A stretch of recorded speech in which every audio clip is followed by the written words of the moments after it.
I love coffee. Good morning, you guys. Also, Happy New Year. It's freaking 2023. Excuse me, what? What better way to ring in the new year than to film a 24-hour reading vlog? I have not filmed a 24-hour reading vlog in months. I think the last time I filmed one was back in September when I was suffering from morning sickness and I hadn't yet announced that I was pregnant. So I'm actually really excited. It's been a hot minute. I recently did a huge book haul and I picked up so many good books. Well, at least I hope that they're good. And I'm really excited to start reading them. I actually know which book I want to read first to kick off this 24-hour reading challenge. I've heard so many great things about this book, so I'm hoping it lives up to its hype. The book is Icebreaker by Hannah Grace. So many of you guys have told me that this book actually reminds you of the Off-Campus series, specifically The Deal, which is my favorite book in the entire series. So I'm looking forward to starting this. I've been thinking about it ever since I bought it. A competitive figure skater since she was 5 years old, a full college scholarship thanks to her place on the Maple Hill skating team, and a schedule that will make even the most driven person weep, Anastasia comes to win. No exceptions. Nathan Hawkins has never had a problem he couldn't solve. As captain of the Maple Hills Titans, he knows the responsibility of keeping the hockey team on the ice rests on his shoulders. When a misunderstanding results in the two teams sharing a rink, and Anastasia's partner gets hurt in the aftermath, Nate finds himself swapping his stick for tights and one scary coach for an even scarier one. The pair find themselves stuck together in more ways than one, but it's fine because Anastasia doesn't even like hockey players, right? I'm excited, you guys. It sounds like it's going to be such a cute little romance, and it's definitely giving me off-campus vibes since it involves hockey. But before we start reading for the day, I just want to take a minute to thank our sponsor for today's video, BetterHelp. I actually worked with BetterHelp last year, so I'm super excited to be partnering up with them again for today's video. I am definitely the type of person that takes mental health seriously. One way that I cope with my anxiety is by having chill days like today, where all I do is read, taking the time to literally slow down, and doing one of my favorite hobbies, which is reading, is great for my anxiety, and it's one of the ways that I cope with my anxiety. Another great way of coping with anxiety or mental health is by talking to a therapist. BetterHelp is the world's largest therapy service, and it's 100% online. With BetterHelp, you have access to a network of over 25,000 licensed and experienced therapists who can help you with a wide range of issues. Getting started on BetterHelp is also super easy. All you have to do is answer a few questions regarding your needs and therapy preferences. Once you've answered this questionnaire, BetterHelp actually matches you with a therapist from their network that best fits your needs. Once you're matched with a therapist, you can actually talk to them via text, phone call, video chat, or email. You can also message your therapist literally at any time and schedule live sessions for the time that works best for you and your lifestyle. Another great thing about BetterHelp is that they actually understand how hard finding a therapist can be. So if you're matched up with a therapist that isn't really working out for you, you can actually switch over to a new therapist at no additional charge. I think BetterHelp is so amazing because you still get the same level of professionalism and quality as you would expect from an office therapy, but you have more scheduling flexibility, and the therapists are custom picked for you. And the best part is that BetterHelp is actually more affordable than your traditional in-office therapies. I definitely recommend to check out BetterHelp, and if you want to give them a try and save some money at the same time, you can head over to their website, betterhelp.com/GilFraguada, for 10% off. And I'll also have their website linked below, so definitely check out BetterHelp and prioritize your mental health in 2023. It's currently 8 o'clock. Well, it's about to be 8 o'clock, so we're just going to start off this challenge now. Ooh, there's a playlist. Maybe I should listen to the playlist while I read. Chapter 1.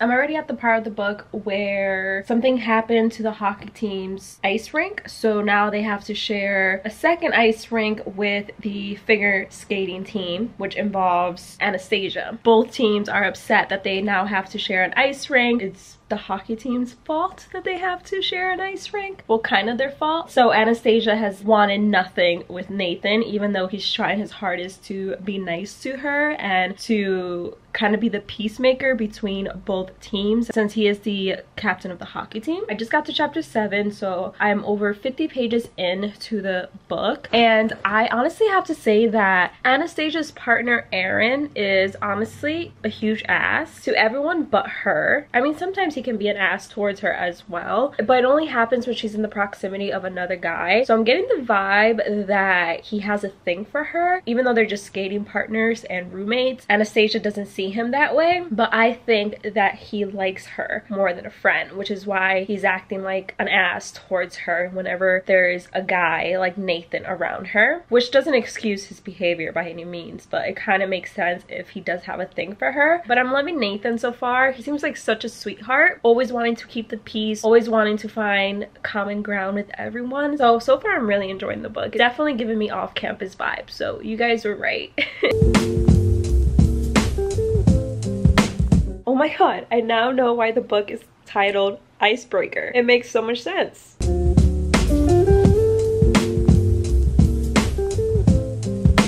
I take back what I said earlier about Aaron being nice to Anastasia. He's an ass. He's just an ass, super toxic, don't like him. He needs to redeem himself. This book is getting spicy, you guys. Things are heating up between, I was gonna say Hannah. I keep thinking about the off-campus series, but things are heating up between Anastasia and Nathan. Aaron is still being a complete ass. I'm kind of waiting for the moment that he gets hurt. If you guys remember in the synopsis, it mentioned that Aaron was going to get hurt in some way and Nathan was going to have to step in for him. I'm kind of waiting for that to happen because Aaron is really pissing me off and I'm tired of having to deal with him, if I'm being honest.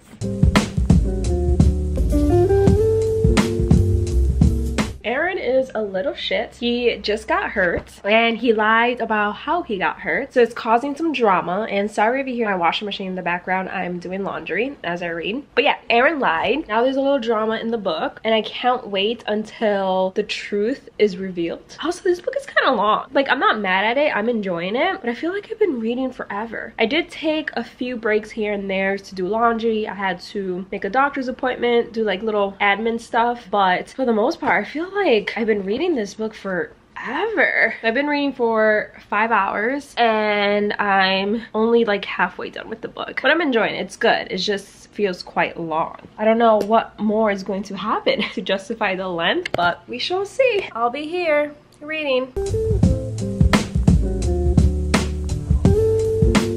Oh my god. So I'm almost nearing the end of the book and the main character Anastasia is reading The Kiss Quotient, which was one of my favorite books of 2022. I just think that's so cute that the author mentioned the book. She didn't directly mention it, but she mentioned Stella, who I love. I just thought that was cool and cute. I finally finished Icebreaker. I literally feel like I've been reading this book all day. I have been reading it all day. Let me close my door because my window is open. Whew. Okay, so let's talk about Icebreaker. I really enjoyed this book. I thought it was really cute. I loved literally all the characters except for Aaron, but you're supposed to hate Aaron, so it kind of makes sense that he's the one character I didn't love. But I absolutely love Nathan. He is literally perfection. I loved Anastasia. I loved her attitude. I loved her sass. And then the side characters were my absolute favorite as well. Anastasia's best friend Lola. I freaking adored Henry. If Henry doesn't get his own book, I am going to be so upset. He needs his own love story because he was just perfect in every way. I loved his personality. I honestly loved him more than I loved Nate. I just loved how he was straight up with everyone and said whatever came to his mind and literally had no filter. I lived for his dialogue. So I'm hoping he gets his own book in this series because I'm going to be hella upset if he doesn't. But since we're talking about Nathan and Anastasia, I absolutely loved them together. They were so cute. I loved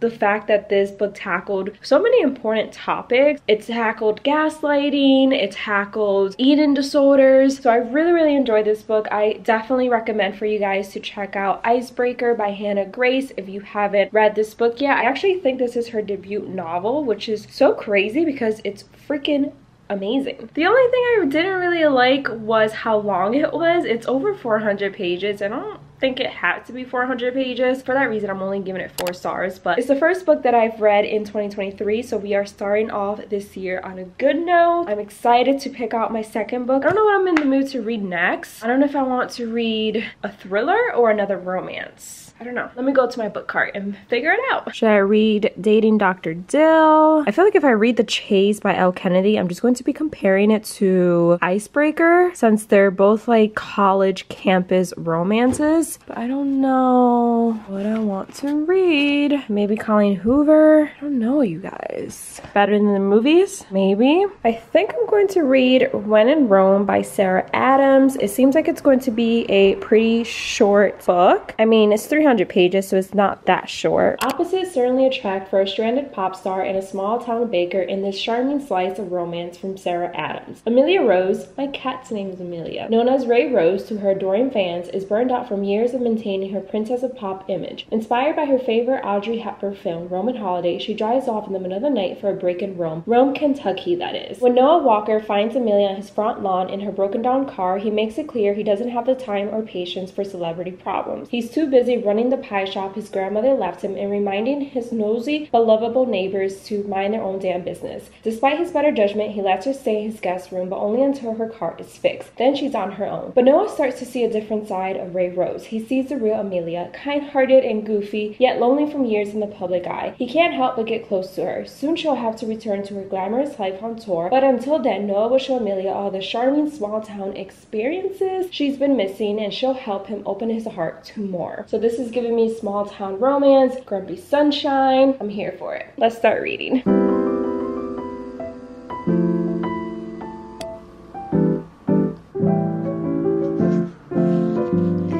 Dedication is so sweet. To my grandma Betty, I wish you could have read this one because you would have loved Mabel. I miss you and your smile and your Santa Claus sweater. It's so sweet. Chapter 1, Amelia. Ooh, is this dual POV? Oh my god, it is. I love dual POV. I'm so excited.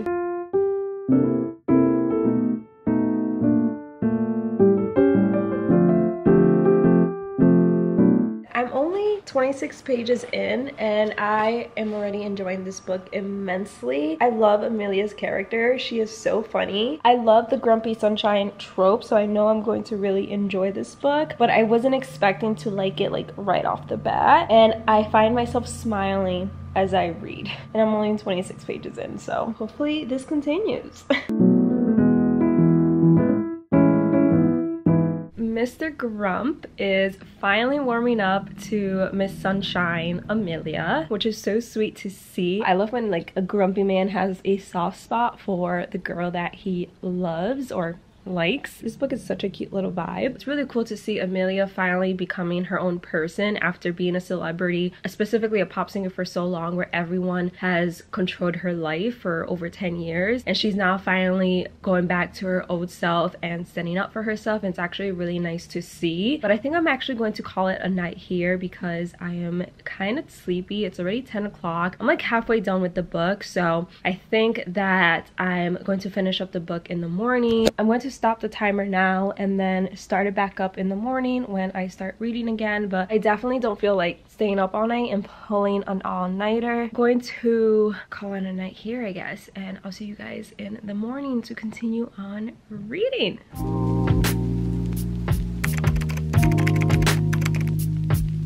You guys, I have to say that I absolutely love the side characters in this book. They're so nosy, but obviously they mean well because they care about Noah so much. Their dialogue is giving me so much life right now. I spent the entire morning, you guys, finishing up When in Rome, and I just finished it. I'm so sleepy though. I think it's because I'm laying in bed, so I definitely need to not read in bed today. This book is so cute. It's such a low-key little romantic comedy. Like I mentioned before, it is grumpy sunshine. Amelia, the female main character, is so cute. I love her personality. She's just so bubbly, so happy. I liked Noah, but I felt like he was kind of boring compared to Amelia. Like, I get that he's supposed to be Mr. Grump, but I don't know, I just found his personality to be so dry. I also really loved the small town vibes. I'm a sucker for small towns. I've mentioned this before, but I love a good small town romance, and this one definitely gave me everything that I needed. I also loved the side characters. The side characters were so much fun.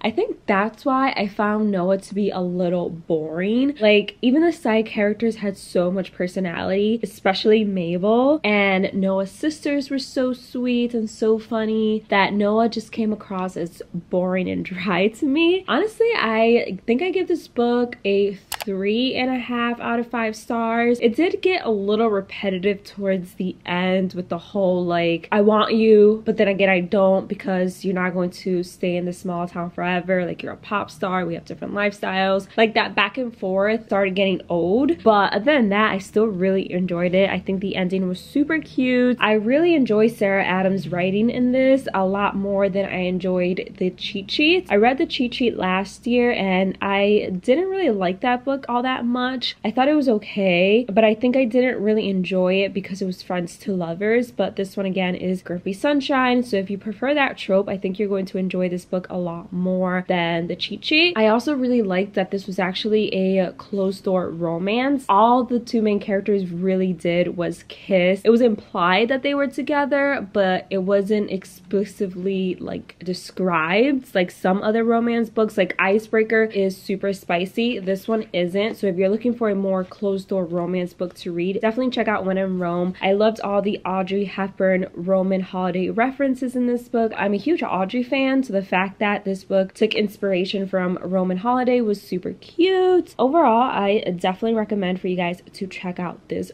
book. I still have about 9.5 hours left of reading today, so I'll probably end up finishing this 24-hour reading challenge around 8 o'clock tonight if I don't take any breaks. So realistically, I'll probably finish this around 9 o'clock because obviously I need to take a break to eat. But we're making progress, and honestly, I feel so much better that I actually slept last night instead of forcing myself to stay awake. I feel like I can actually give the books that I'm reading a chance without having my opinion being like fogged up by my exhaustion. Also, I'm pregnant, so I don't think pulling a unnecessary all-nighter is all that healthy for me or for the baby, since we obviously both need lots of sleep and lots of rest. Feeling good this morning. Now it's time to pick up the third book for this 24-hour reading challenge. You guys are sitting inside my TBR book cart right now, but I think I need a break from romance, so I'm going to read this thriller by Lucy Foley. It is The Hunting Party. A New Year's reunion in the remote Scottish wilderness. The beautiful one, the golden couple, the volatile one, the new parents, the quiet one, the city boy, the outsider. One of these friends is a murderer and one will make it out alive. I read Lucy Foley's The Guest List last year. There's something on my camera.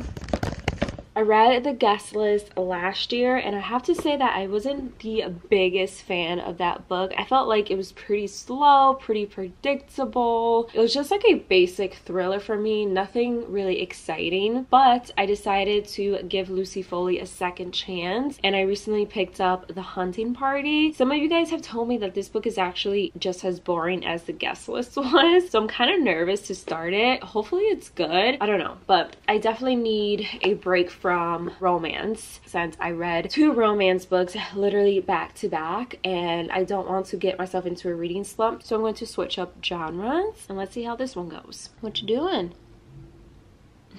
Chapter 1, Heather. Now January 2nd, 2019.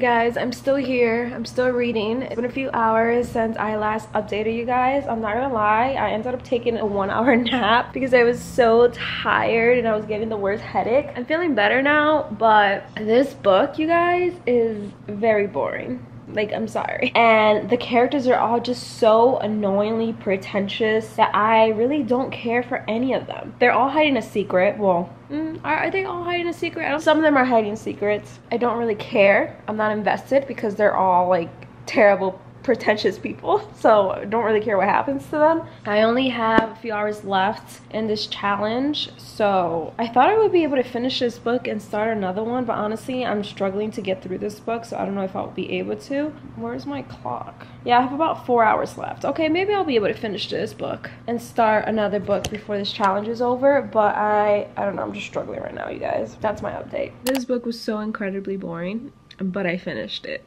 I'm actually shocked I was able to finish it because I struggled while reading it. Like, I truly did struggle. It's exactly like the guest list. I should have known better. The twists were so predictable yet again. So I think I'm just gonna give up on Lucy Foley. No offense to her. Like, I'm sure that there are tons of people that love her books. I'm just not one of them. I've already read 2 and they're literally exactly the same. So I think I'm good. And I'm not reading any more of her books. I'm so sorry. The twists were so predictable. Like, from very early on in the story, I was able to predict who the murderer was and who the victim was. Like, it was so obvious. And again, it's really hard for you to root for any of the characters because they're kind of all shitty. I don't know. I just really did not like this one. I'm sorry. That's all I have. I don't really have anything else to say aside from I just did not like it. So I give this book like a 2 out of 5 stars. That's being generous. I think I give this like a 1 out of 5 stars. Oh my god, I don't like being mean. I don't like giving books 1-star ratings. I just didn't like this one. I'm sorry. I just got out the shower and now I'm cozy in bed and I have an hour left in this 24-hour reading challenge. So I think I'm going to read the first couple chapters of Better Than the Movies by Lynn Painter. I've been wanting to read this book for months, so I'm finally starting it tonight. Liz has always known that Wes was not boyfriend material. You would think that her next door neighbor would be a prime candidate for her romantic comedy fantasies. But Wes has only proven himself to be a pain in the butt ever since they were little. Wes was the kid who put a frog in her Barbie dream house, the monster who hid a lawn gnome's severed head in her little homemade neighborhood book exchange. Flash forward 10 years from the great gnome decapitation, it's Liz's senior year, a time meant to be rife with milestones perfect for any big screen, and she needs Wes's help. Liz's forever crush, Michael, has just moved back to town and horribly annoyingly he's hitting it off with Wes. I cannot speak right now.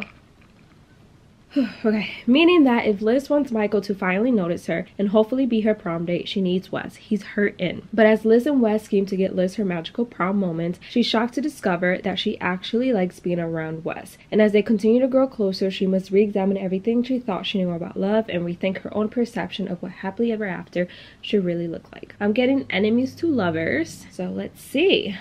Let's see what this book is giving. I don't have that much longer to read, but hopefully I can get a couple chapters in before the reading challenge is officially over. That is adorable. I don't know if you guys can see. I have my red lights on in my bedroom, but that's cute.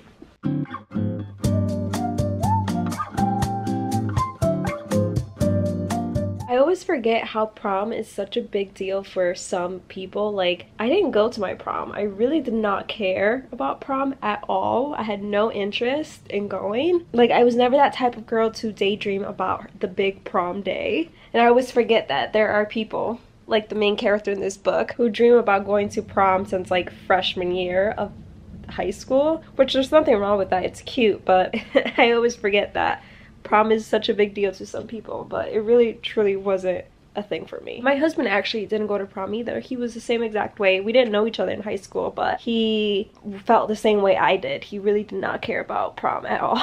So it's funny that we ended up getting married because we're literally the same person, but I don't know where I'm going with this. Okay, let's continue on reading.